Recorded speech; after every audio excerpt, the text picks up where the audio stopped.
Good evening, ladies and gentlemen, and welcome to the 712th edition of the Feuerstein's Fire American Soccer Show. I'm your host, Daniel Feuerstein. I'll give you the American perspective, our clubs, leagues, players, national team, and other fabulous moments. Get your daily reading from me and other writers over at Beyond the 90, at beyondthe90.substack.com, and locally at New York Sports over at baddogsports.com. The chat room on YouTube is open. Come on in, discuss amongst yourselves if you like. If you have a question for me, I'll try to answer to the best of my ability. And as always, please subscribe here on YouTube for your daily American soccer content.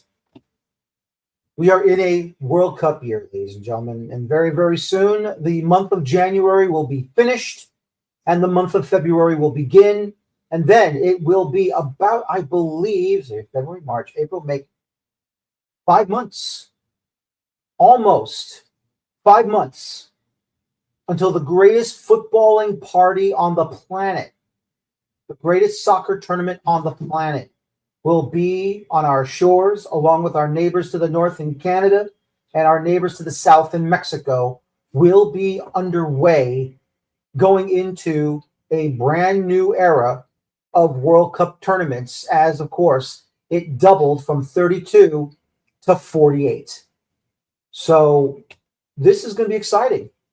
And I cannot wait till we get to those World Cup shows. Now, once again, just to let everyone know, the Feuerstein's Fire American Soccer Show will have post-match shows for each and every day of the FIFA World Cup, regardless of what happens to the U.S. men's national team, the Mexican men's national team, and Canada's men's national team.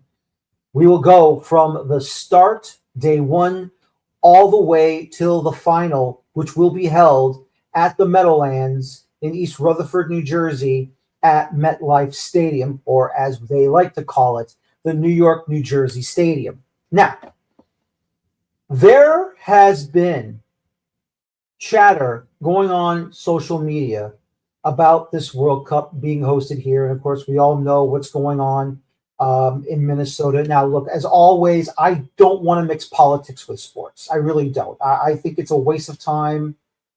I don't want to use this platform for political beliefs, because all I want to talk about is soccer, football. That's all I want to talk about.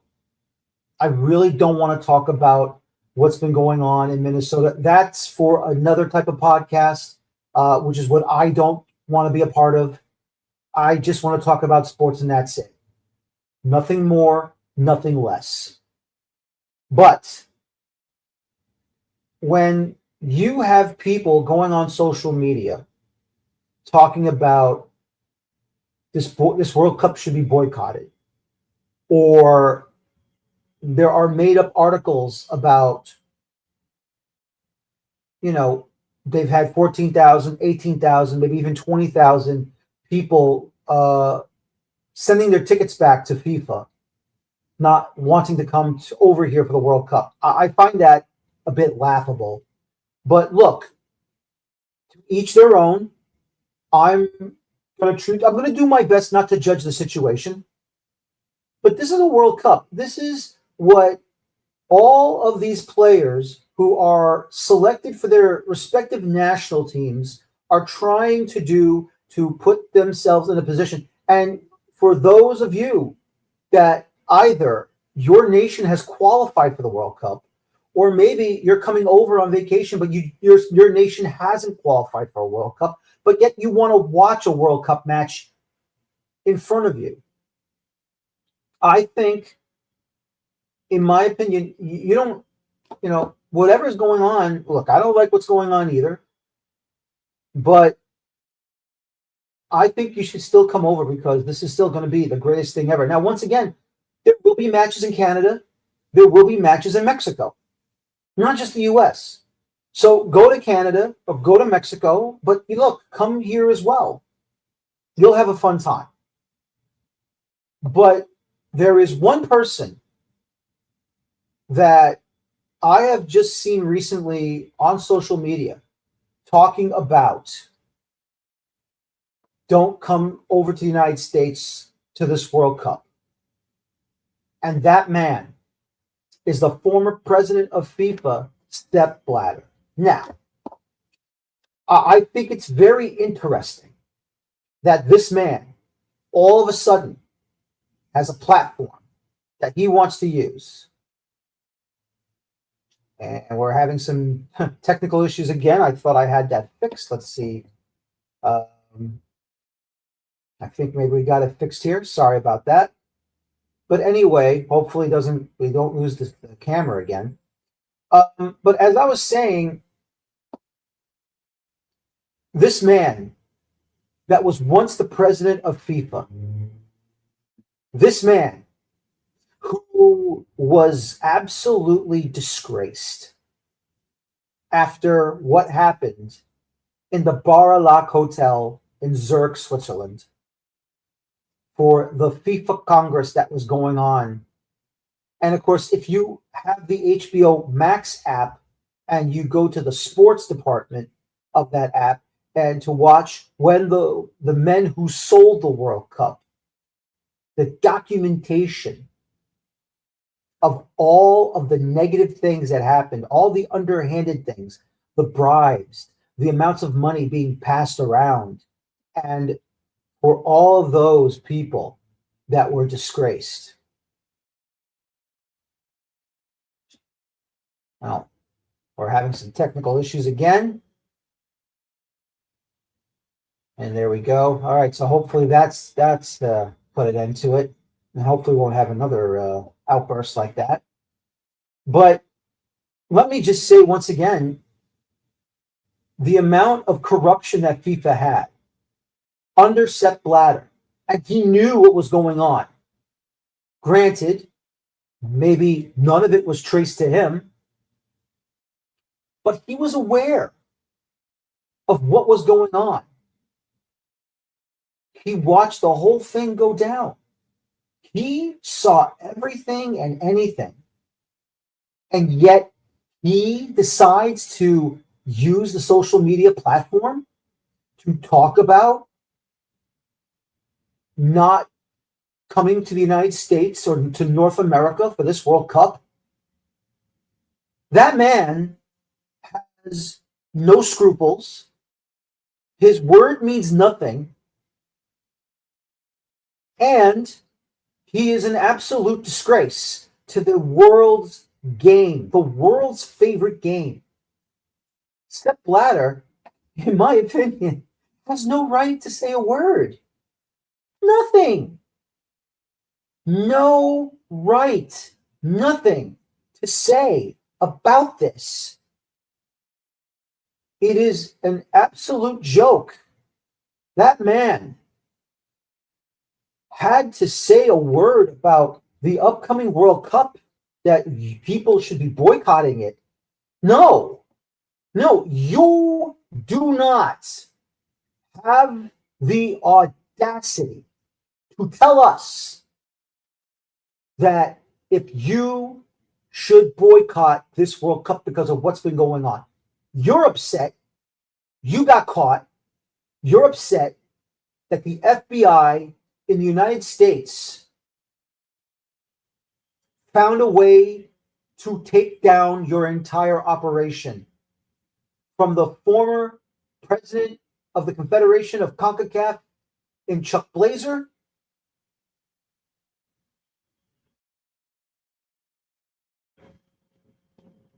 the former FIFA vice president, so many others involved within CONCACAF, within Africa and Asia.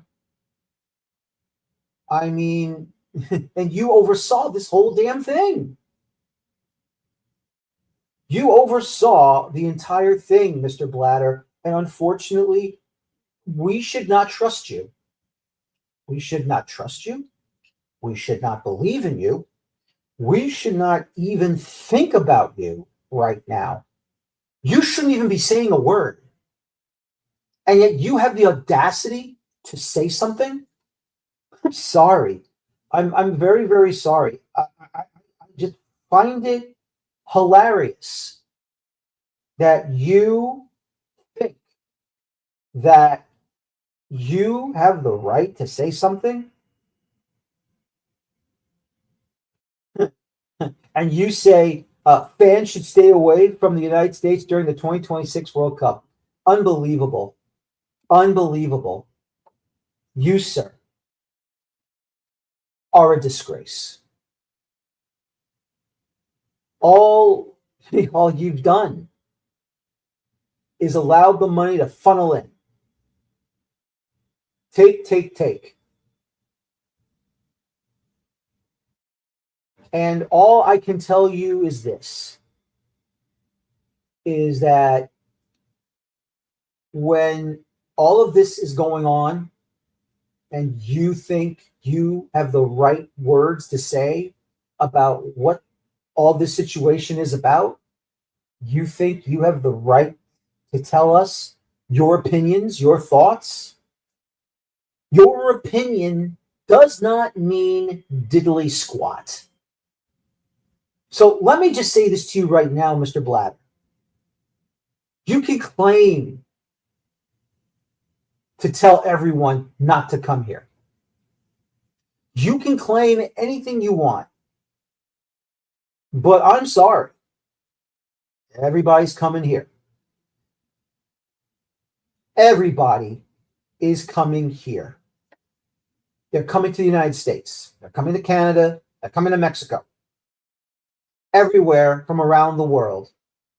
South America, within CONCACAF, Asia, Africa, Europe, Oceania. Everyone is coming here. And everyone is going to have a fun time. Everyone is going to have fun. Everyone is going to enjoy themselves.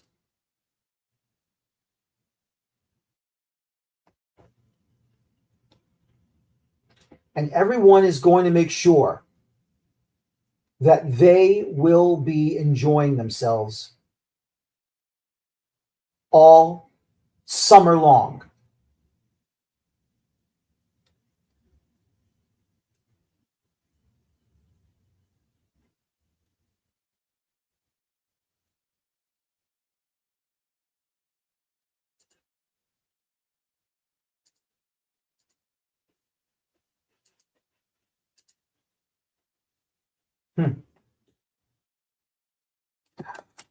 Let me see here. We're having some difficulties again with the camera.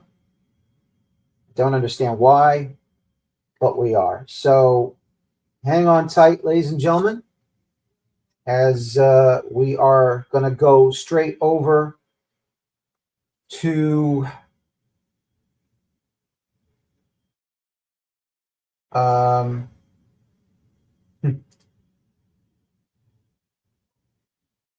we're having some technical difficulties with the camera right now once again. So here's what I'm going to do. I am going to go ahead and play. But I'm going to go ahead and play my first segment, and that is the interview that I had. If you can hear me, I'm going to be playing the interview with Dr. David Kilpatrick, New York Cosmos historian, as he talks about the untimely passing of the former owner of the New York Cosmos, and now, of course, the former owner of the AC Fiorentina, and that ACF Fiorentina, and that is Mr. Rocco B. Commisso. So here we go right now. Hello, everybody, and welcome back to the American Soccer Show here, the 418 Fire American Soccer Show. Today, of course, we're here to talk about a man that did a lot for New York City soccer, was part of the, not the original second coming of the Cosmos, but he took it over at that time. And, of course, we're talking about former owner Rocco Commisso. Of course, he was a guest on my show on blogtalkradio.com more than once. And, of course, to talk about Rocco is the New York Cosmos historian, the one and only Dr. David Kilpatrick from, of course, Mercy University over in Dobbs Ferry, New York. David, as always, I appreciate your time talking about Cosmos history and everything else. How are you, and what's going on with you in the new year? I'm doing well, Daniel. It's great to speak with you again. It's been a little while since I've been on the show, but it's nice to be back on. Just getting really geared up for the new season, playing in USL. It's going to be great to see the Cosmos back on the pitch. So the home opener is in March at Hinchliffe Stadium, and hopefully a lot of your listeners will be there on the 14th in Paterson, New Jersey, to see things kick off. Isn't it amazing, David, how history repeats itself with this club? They started out on Randall's Island at the old Downing Stadium, which is now Econ Stadium. Of course, they tore it down for the Econ Stadium. Then they go to Yankee Stadium, and then they go to New Jersey at the new Meadowlands Sports Complex to be, of course, at the former Giant Stadium. And then coming back, they start off on Long Island. Then they go to Brooklyn, to where the Brooklyn Cyclones minor league ballpark is, and now they're back again, and they're going back to New Jersey over in Paterson. It's just amazing how history repeats itself. Yeah, it's funny. There's that term, the Phoenix Club, and in some ways it applies because it seems like we keep rising from the ashes, but in other ways it doesn't, because there has been continuity in terms of the transfer of ownership back since 1971 when the club first took the pitch. So, it's also, I think, a testament to the value and the legacy of the club, that it just won't die. That even if some would like for the Cosmos to be killed off or consigned to the scrap heap of American soccer clubs who didn't quite make it, I think there's just something so special about the Cosmos, and we both grew up with it, right? So we know what the Cosmos Country phenomenon was like at its real peak in the late 70s, early 80s, and it was a magic time. It was really magic, and those players, their stories, those teams, the championships they won, they are something so meaningful to so many people, not just in the New York, New Jersey area, but worldwide. But I think when most people around the world think about American soccer, one of the first things, if not the first thing they think of, would be the Cosmos. And so it's good timing, I think, as we look to host the World Cup and the World Cup Final right in the heart of Cosmos country, that the Cosmos will be back on the pitch. So, history repeats itself, or, like the badge, sort of simulates a record going around on the Atlantic Records turntable. It just keeps spinning. It really does. Unfortunately, of course, Rocco Commisso passed away when he took it over for Seamus, and also moved the club out of Hofstra to go to Brooklyn, where the Cyclones are. I think it's now called Mayome, if I can pronounce it correctly, Mayamondes Park. I've had Rocco on my show more than once. You can tell the man's passion, not just for the sport, but the passion he had for the club. I know him and his family are owning Fiorentina in Italy's Serie A, and everything he's done for that club, of course, building a brand new training facility and everything. But what did this man mean to yourself, Cosmos country, and of course everyone that used to play for the Cosmos to, continue on the legacy of the club? Well, quite frankly, Rocco Commisso saved the club when he became chairman in January 2017. He acquired majority ownership from the group that was headed by Seamus O'Brien, and Cosmos were really in a desperate state, as was the rest of the North American Soccer League. But it seemed, and again, I don't want to necessarily, dive into the specifics of the situation there in 2017, and then what happened in 2018 in terms of the fate of the league. I think it's pretty well documented, and you certainly covered it a lot at the time. Yeah, Rocco was a guest here a few times, and you know how outspoken he could be, and you used the word a couple times already, passionate, and I think that's a really great way a great word to think of.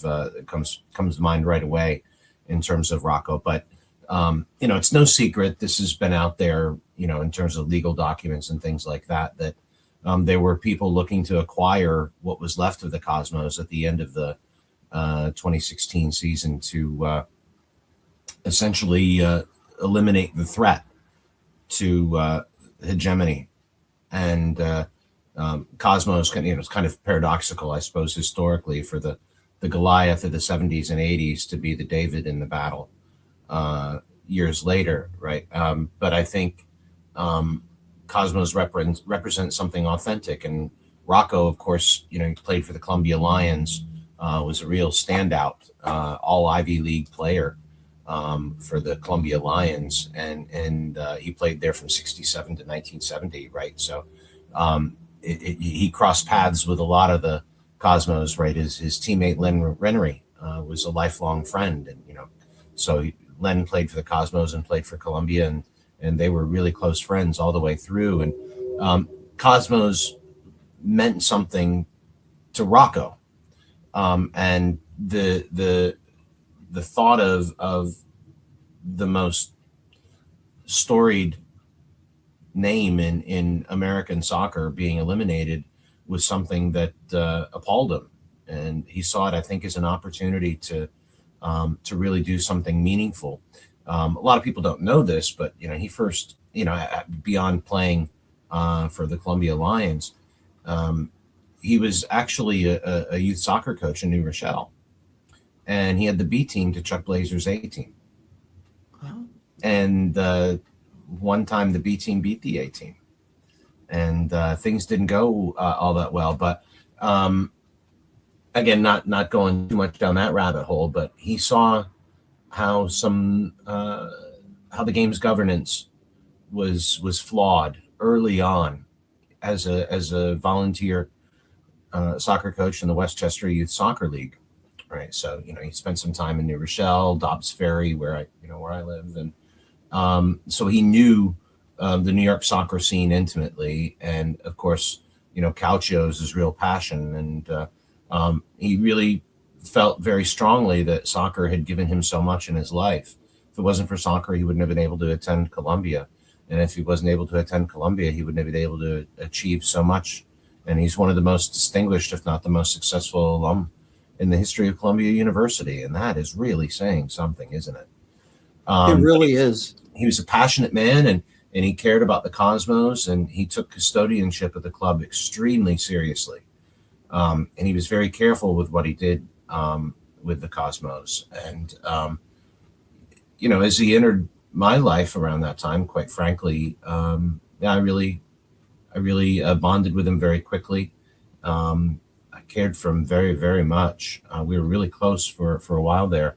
My wife and my son and my daughter would even sit in in the owner's box at Coney Island with he and his wife through several games. So we got really close.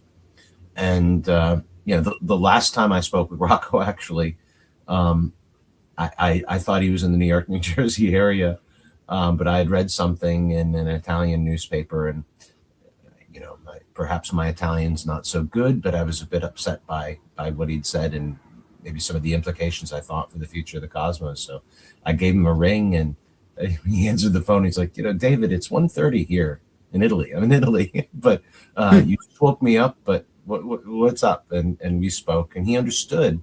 And he could have hung up on me. He could have said, oh, you better take some more classes in Italian or whatever. He could have said, but he wasn't dismissive, and he was really caring, and he listened and understood where I was coming from, and he really cared about this club.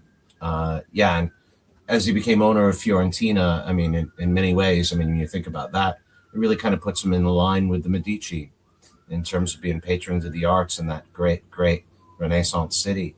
And I think, if anyone who's ever spent any time at Mediacom headquarters knows what an incredible empire he built up with the business.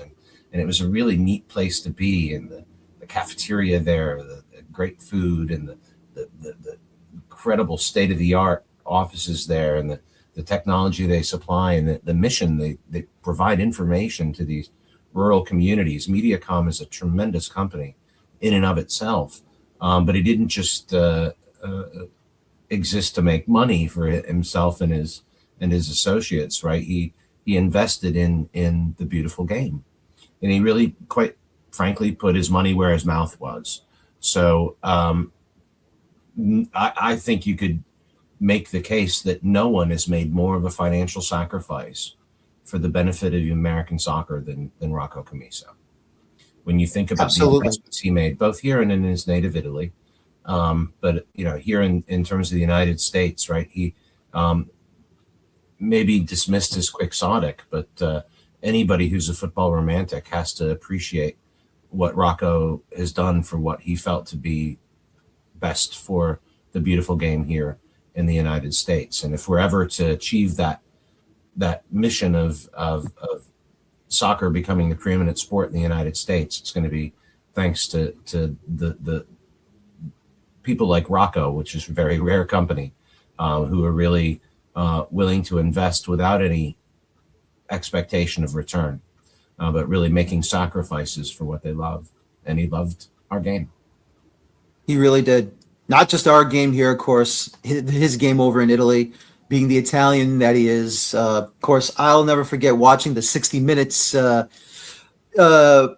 segment with him and, immigrating to New York, living in the Bronx. Of course, I'm from the Bronx too. I think he lived near Nerid Ave by the 2 and the 5. I was over by the D and the 4 on the Grand Concourse. And just to see that, it made me feel proud as a Bronxite myself to see this man, of course, doing so well for himself, not just in the borough that I was born in, but, just to make myself feel like, this man achieved something great. And hopefully the Bronx Hall of Fame will dedicate one of the streets in his neighborhood for his name to, for posterity, just like former athletes, former people like Bob Kane and Bill Finger, who drew Batman and the Joker from the Poe Park and Fordham Road and over there. So, for DC Comics, of course. So, that's my hope for Rocco, that he gets honored from the Bronx Historical Society and the Bronx Hall of Fame for that. I hope one day. Yeah, he was born in Calabria, but he was raised in the Bronx, and anyone who has his voice in their head knows what a boy from the Bronx he always was. Ivy Leaguer and billionaire that he became, right? He never really left the Bronx in that way. He was a lot of fun to be with. Like one memory stands out to me when he had first bought the club, and there was going to be an alumni dinner, Cosmos alumni dinner. All the legends from the 70s and the 80s were gathering in town at Scaletta's, the restaurant that used to be owned by Fred Gergerev. Such a hot spot for American soccer history, he was meeting these players for the first time, except for Lynn Rennery, who was there too.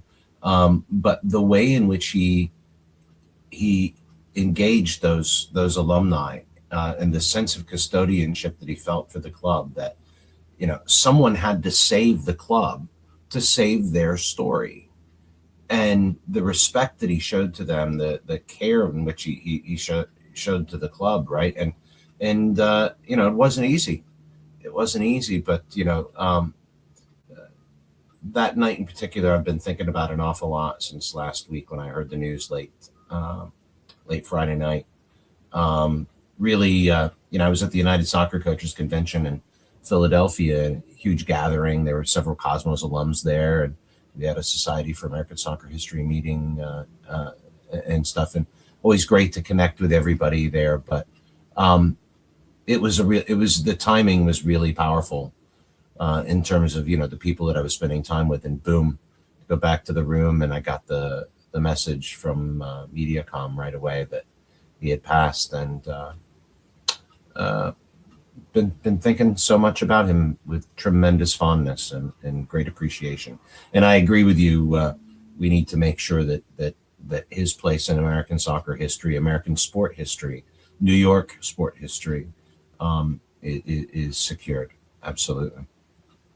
Yep, I absolutely agree with that as well. David, as always, I appreciate your time. I know you're very busy teaching those students everything at Mercy University, and of course, teaching everyone about this great game of ours. No matter where you are in the United States or over in Europe, I know you love to frequently fly across the Atlantic over to England and Scotland. So hopefully you'll have another great trip over there. But as always, I appreciate your time.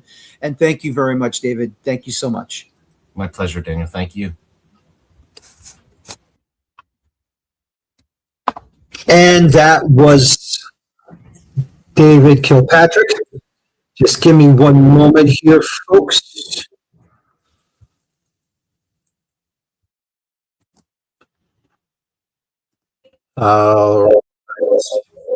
So I have to keep this on like this for now. I'm on here. I had to open another window. I'm a little nervous now. I don't want to get rid of the old one. But I'm the one that has the echo, not you guys. But it's just had that little problem with the camera. But I'm here now for the other window that I opened up. So we'll keep on going. But real quick, this segment is sponsored by Dino Luzzi Energy Drink. So let me tell you about Dino Luzzi Energy Drink. When I need that extra kick to power through match analysis and late night transfer rumors, there's only one drink that delivers authentic Italian energy, and that's Dino Luzzi. Crafted in Italy with the same passion I bring to this show, because real energy comes from real ingredients, just like real soccer talk comes from real insiders. So there you have it on that one. And as now we're going to wait for my next guest, and that is the one and only Colin Udoh. Of course, he covers African soccer. And we're just waiting for him to come on so he can talk to us. And hopefully he'll be ready to join us to talk about his thoughts about what happened over in Morocco in the final.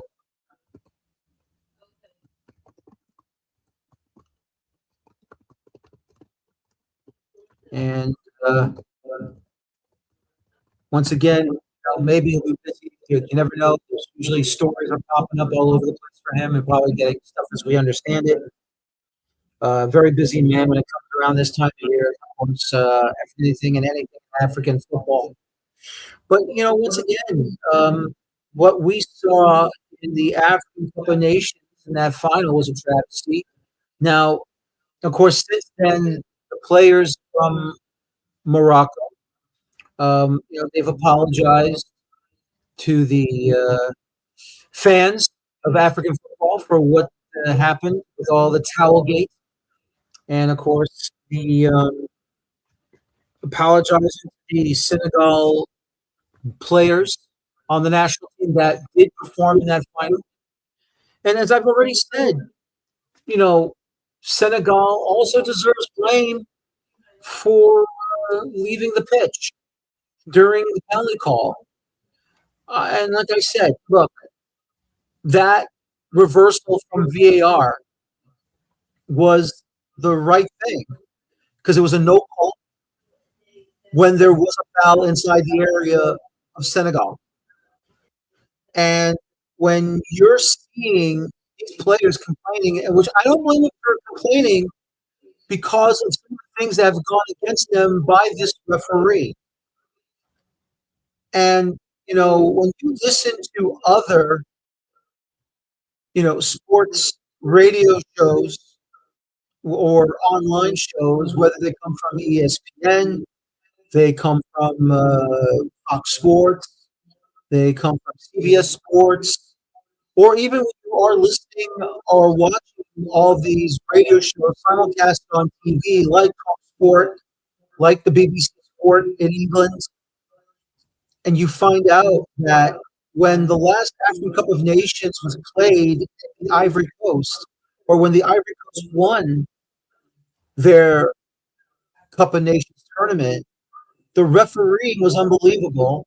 But then all of a sudden, someone in CAF fired that man to take out the referee. The man that was observing all referees within the Confederation of Africa. And now we're getting referees in CAF again that are suspect. And if you have referees that are suspect within the Confederation, then what are we doing here? Don't we want referees not only to follow the laws of the game, but to have the common sense to go out there and perform at the best of their abilities? Where was the referee preventing the towel game? Where were the assistant referees, whichever side they were on, where the Senegal keeper in the first half was on the left side of that pitch to get those ball boys, to get those players to stop interfering with the towels. And, of course, from Alejandro Moreno, who he said those ball boys did not have the idea to grab the towel. They were told to do it by the Moroccan players. And then we see on social media the actual video of the Moroccan players telling the Moroccan ball boys, take the towel away from the goalkeeper. I bet that even the stewards got that message too. The actual audacity from Morocco to do that was just absolutely asinine, and it's wrong. Now, once again, Senegal deserves blame for leaving the pitch and abandoning, Morocco's penalty kick attempt. And good for Sadio Mane to get his team to get back out there and perform. Because that wasn't right. Both sides were at fault. So until this situation is finally adjudicated, not just by CAF, but also by FIFA, these things have to change. You cannot have these types of shenanigans happen all the time. It's just a disgrace, an absolute disgrace to watch what was going on, to watch the situation happen here. And until this thing gets resolved quickly, it's going to happen again. Let me tell you,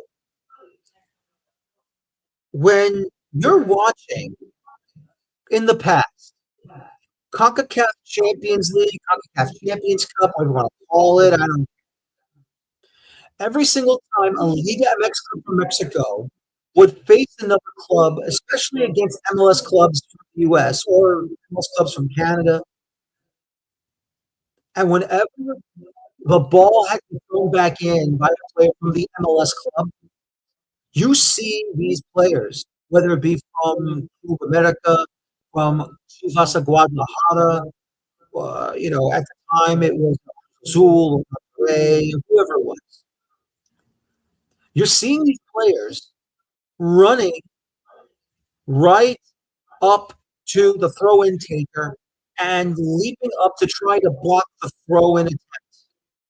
And you never see the referee intervene on that. You don't. And it really was frustrating to watch that happen. Now, granted, there was no contact with the ball on the throw-in, but that's poor sportsmanship. I don't care who it is. The referee has to go straight to those players and give a one and only warning. If this happens again, whether they make contact with the ball or not, I'm throwing out a yellow card to that player. And if another player, same player, does it again, I'm talking about the second time, You know, then the yellow card comes out. But then there's a third time, if it's the same player or a different player, regardless who it is on the same team, throw out the red card and take them out and put them down to 10 men. That cannot happen. And the way the referees are in CONCACAF, we don't know what they're going to do. Will they ever, discipline a player for that sort of stuff? I don't care. I don't care if the player didn't make contact with the ball or interfered with the throw-in. You can't do that. You cannot do that. You cannot allow shenanigans like that to interrupt the flow of play. That is poor sportsmanship. That is gamesmanship at its worst. I hate it. I don't like it. And I really think it's time for them to understand cannot do stuff like that. So, yes, I understand that there is a rule in CAF that you cannot do that walking off the pitch in protest because they didn't like the call from the referee. They didn't like the VR intervened and reversed the non-call into a penalty. And that many people have felt Rocco should be handed the trophy. That's a final match, though. That's a championship final. I just don't understand what the heck is going on. And we'll have to wait and see what the ruling will be for CAF. Will Senegal get stripped or will they get the trophy? But, as much as Morocco wants to complain, Morocco is in the wrong too. Both teams are in the wrong, and that should not have happened. But what are you going to do? I really hope that CAF will learn from this. Once again, I feel Morocco deserves to be docked at least 6 to 9 points, depending on how many games they've done this. And when they're going to qualify for their next African Cup of Nations tournament, they should be already negative. They should have a -6 or a -9 points to start it off. That's how I feel. Senegal, they deserve to be docked as well. I believe they should be docked at least -3 points when they're going to start qualifying again for the next African Cup of Nations. Because what we saw was wrong, both sides, and both sides must pay. Now, if there's going to be a fine involved, I don't know what the fine will be. I don't know what the currency is for either country, or what CAF considers to be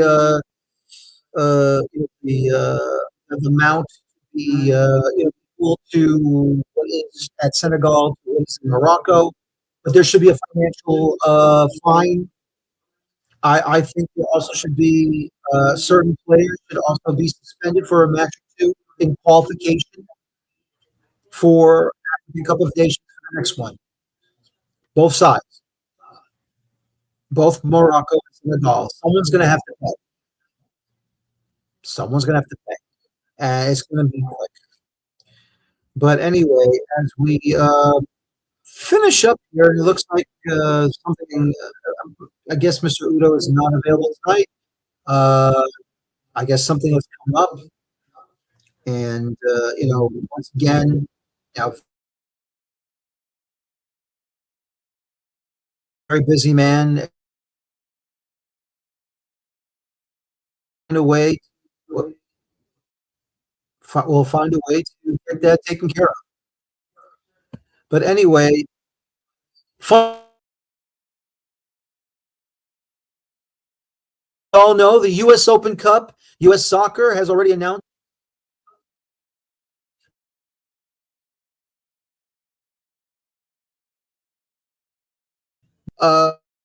one, and I popped out there.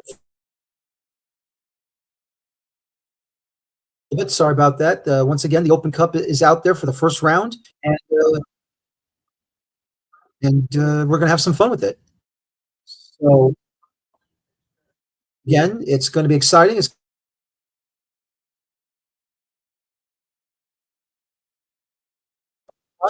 we have articles written up for you to talk about. But I'll get that off there. Once again, U.S. Open Cup first round scheduled for Tuesday, March the 17th, Wednesday the 18th, and Thursday the 19th. And it's going to be exciting. It's going to be a lot of fun. And can't wait for that when we get to the Open Cup.